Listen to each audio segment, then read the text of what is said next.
განხორციელდება ჩვენივე მონიტორინგის ქვეშ, რაც გამორიცხავს ნებისმიერ უკანონო ქმედებას გადასახადის გადამხდელის მიმართ.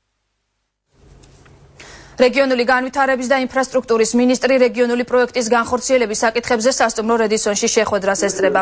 მინისტრის განცხადებით, მსგავსი შეხვედრები მნიშვნელოვანია თვითმმართველობის დეცენტრალიზაციის პროექტის შემუშავებისთვის. ევროკავშირის წამყვანი ექსპერტები საქართველოს რეგიონული განვითარების და ინფრასტრუქტურის სამინისტროს განვითარების ფორმულირებაზე და რეგიონული ფონდების მენეჯმენტზეც ისაუბრებენ.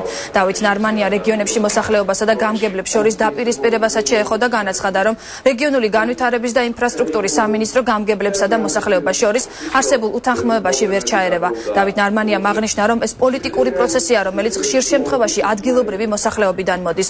ადგილობრივ თვითმმართველობებში მიმდინარე პროცესებს ფილიპ დიმიტროვის გამოეხმაურა. ის იმედს გამოთქვამს, რომ ცენტრალური და ადგილობრივი ხელისუფლება თანამშრომლობის გზებს გამოძებნიან.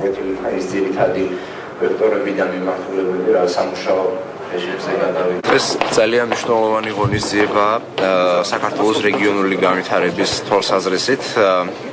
ჯერ კიდევ რამდენიმე თვის წინ ევროკავშირმა დაიწყო საქართველოში სპეციალური პროგრამა, რომელიც რეგიონული განვითარების მხარდაჭერას ეხება. ეს პოლიტიკური დუელის პროცესი ნელ-ნელა, ასე ვთქვათ, ჩაწნარდება და ჩაიწევს. ეს რეფორმის განხორციელებას არანაირად არ უშლის ხელს. ჩვენ გვეგმავთ რეფორმას საქართველოს პარლამენტთან, დონორ ორგანიზაციებთან ერთად და ეს არის პროცესი, რომელიც დაახლოებით წელიწადნახევარი უნდა მიმდინარეობდეს ქვეყანაში იმისათვის, რომ 2014 წლის არჩევნებამდე მზად იყოს სისტემა არჩევნებისთვის.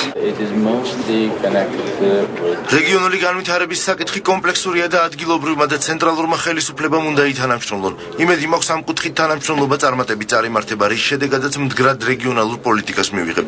რეგიონების თვითმმართველობებში მიმდინარე დაპირისპირება, რა თქმა უნდა, არ არის სასიამოვნო, მაგრამ იმედი მაქვს თანამშრომლობის გზები გამოინახება და კონსენსუსი მიიღწევა. არ უნდა დაგვაუწყდეს, რომ 2014 წლის თვითმმართველობის არჩევნებია ჩასატარებელი.